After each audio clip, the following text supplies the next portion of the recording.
আসসালামু আলাইকুম। Bangladesh private car driver শ্রমিক ইউনিয়নের প্রতিষ্ঠাতা সভাপতি মোহাম্মদ ইমরান শেখ ইমন। আশা করি সম্মানিত ভাইরা ভালো আছেন। আজকে যে ভিডিওটা নিয়ে আপনাদের মাঝে আসলাম, এই ভিডিওটি হচ্ছে আমাদের চালক ভাইয়ের উদ্দেশ্যে বলা এবং মালিক পক্ষদেরও বলা। তা আমি যে কথাটি আজকে নিয়ে আসলাম, আমাদের বাংলাদেশে আপনারা জানেন তেলের খুবই সংকট। আমাদের বাংলাদেশে তেলের খুবই সংকট, কারণ একটি গাড়ি যখন তেল আনতে যায় প্রচুর পরিমাণ সিরিয়াল পড়ে, কেউ 8টা, কেউ 7টা, কেউ ভরে যায় সিরিয়াল ধরে।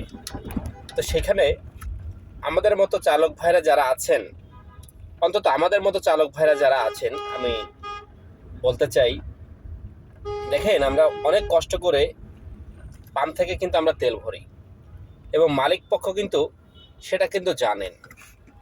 তো আমরা যখন চাকরি ডিউটি করি, তখন কিন্তু আমাদের কেউ লাঞ্চের পেমেন্ট নেয়, কেউ লাঞ্চ ছাড়া ডিউটি করেন। তো লাঞ্চ ছাড়া ডিউটি সেটা হচ্ছে আমার জানা মতো অনেকেই 20,000 22,000 টাকা বেতনে চাকরি করেন। তো একটি গাড়ি চললে মিনিমাম সপ্তাহে 2 দিন তেল নিতে হয়, 1 দিন 2 দিন তেল অবশ্যই নিতে হয় যারা তেলের গাড়ি আছে।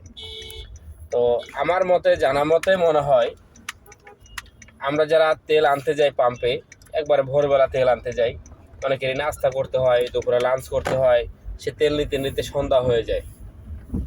তো এরই মাঝে অনেক মালিক আছেন যে লাঞ্চের টাকাটা দেয় না। ঠিক আছে, মানলাম আপনি ড্রাইভারকে লাঞ্চ দিচ্ছেন না। তো একটি গাড়ি যখন সিরিয়ালে থাকে, তো সেই সিরিয়ালটি মেনটেন করে যাওয়া, সেখানে তেল পর্যন্ত আনতে যাওয়া, তারপরে যদি লাঞ্চে যদি ব্যবস্থা না থাকে, তাহলে কিন্তু সেই ড্রাইভারটা অনেক পরিশ্রম করে সারাটা দিন রোদের মধ্যে গাড়ি ফেলায় রাখতে হয়। হয়তো বা মালিকরা মনে করে যে ড্রাইভার হয়তো এসি ছেড়ে বসে থাকে। একটি গাড়ি 4 ঘন্টা 5 ঘন্টা সিরিয়ালে যখন থাকবে, তখন নিজের বিবেকেই কিন্তু একটা বাধা দেয় যে না, মালিক পক্ষকে বেশি ক্ষতি করা যাবে না। তো আমার মতে মনে হয় যারা তেল আনতে যান এবং অবশ্যই একটু সময় নিয়ে বের হবেন এবং মালিক পক্ষদেরও আপনি একটু জানাবেন, অবগত করবেন যে ভাই কিংবা স্যার কিংবা ম্যাডাম, যে আমি এখন আজকে তেল আনতে যাব, আমার একটু লাঞ্চের ব্যবস্থাটা একটু করে দেন, কারণ সারাটা দিন রোদের মধ্যে থাকা। তো আমি এই জন্যই বলছি, প্রাইভেট সেক্টরের ড্রাইভাররা অবহেলিত। তো অবহেলিত ড্রাইভাররা যদি থাকে, তো আমাদের সেই অবহেলিত থেকে বের হয়ে আসতে হলে আমাদের বাংলাদেশ প্রাইভেট কার ড্রাইভার শ্রমিক ইউনিয়নে যুক্ত হতে হবে। শ্রমিক ইউনিয়নে আমাদের সবাইকে কাজ করতে হবে।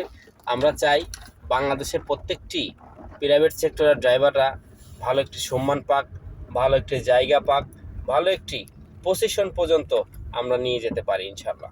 তো অবশ্যই বাংলাদেশ প্রাইভেট কার ড্রাইভার শ্রমিক ইউনিয়নে আমরা সকলে একটু যোগ দেই এবং যোগ হয়ে আমরা কাজ করতে পারি ইনশাল্লাহ। তো সবাই ভালো থাকবেন, সুস্থ থাকবেন। আজকের মতো এখানে বিদায় নিচ্ছি। আসসালামু আলাইকুম।